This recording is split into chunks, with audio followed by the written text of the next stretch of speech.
cette vidéo, on va explorer l'église abandonnée la plus historique de l'île de Montréal.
Construit pendant la Première Guerre mondiale. La construction de l'église Saint-Eusèbe de Versailles a débuté en 1913 sous la direction et les plans d'Aristide Beaugrand-Champagne, un architecte renommé qui a conçu de nombreuses églises dans la région de Montréal, dont l'église Saint-Michel-d'Archange, mais aussi en Abitibi avec la cathédrale Sainte-Thérèse d'Avila d'Amos. C'est également lui qui a construit l'intérieur du chalet au haut du Mont-Royal. Cependant, les travaux ont été interrompus de 1914 à 1919 en raison de la Première Guerre mondiale. Ils ont repris sous la direction de Joseph-Henri Caron, un des membres de la dynastie des architectes Caron. Ouais, c'est lui là. De 1919 à 1922, les travaux se sont poursuivis dans les années suivantes, notamment avec l'installation des vitraux en 1926, mettant en valeur les décors du maître d'hôtel réalisés en 1923. C'est en 2003, suite à la suppression par le diocèse de Montréal et les paroisses voisines de Saint-Vincent-de-Paul, l'église est devenue un lieu de conservation pour les registres de ces paroisses. À partir de 2019, pour des raisons économiques et de sécurité, le culte est désormais célébré au sous-sol de l'église. La valeur symbolique et sociale que la communauté lui accordait a conduit à maintenir une certaine activité religieuse et sociale dans ces lieux. L'église Saint-Eusèbe de Versailles a toujours eu une place importante dans le quartier Ville-Marie. Étant le cœur de l'activité religieuse et sociale, son intérêt patrimonial repose sur sa valeur historique et son importance culturelle pour la municipalité. Malheureusement, abandonnée depuis plusieurs années, elle a été victime de vandalisme et de détérioration de sa structure. Lors de notre visite, nous avons constaté avec déception les dommages subis, notamment la présence énorme de déjections de pigeons qui témoignaient de son état d'abandon.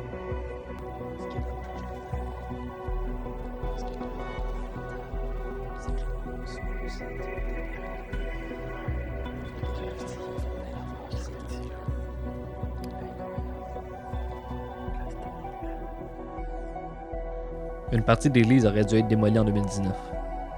Mais à cause de la pandémie, tous les projets ont été retardés.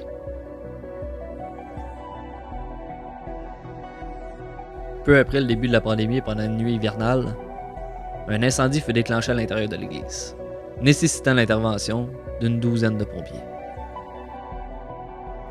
L'église fut malheureusement perte totale, ainsi que tous les biens de l'archevêché qui se trouvaient à l'intérieur.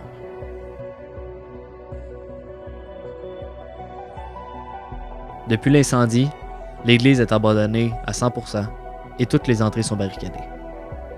Il y a eu quelques projets résidentiels, quelques projets à gauche à droite par le quartier Ville-Marie, mais aucun projet n'a vu le jour.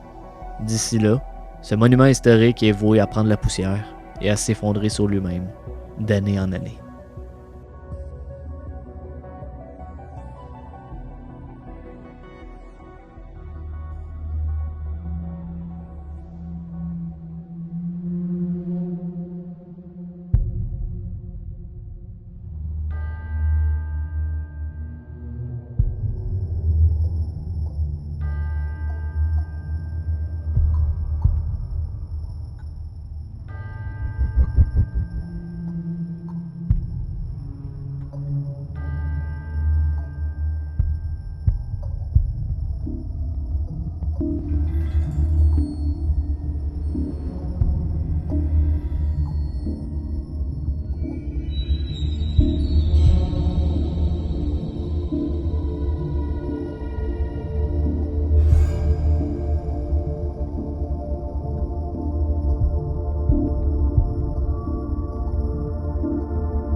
numéro 1. Ferme ta gueule! T'en fermes-tu ta gueule?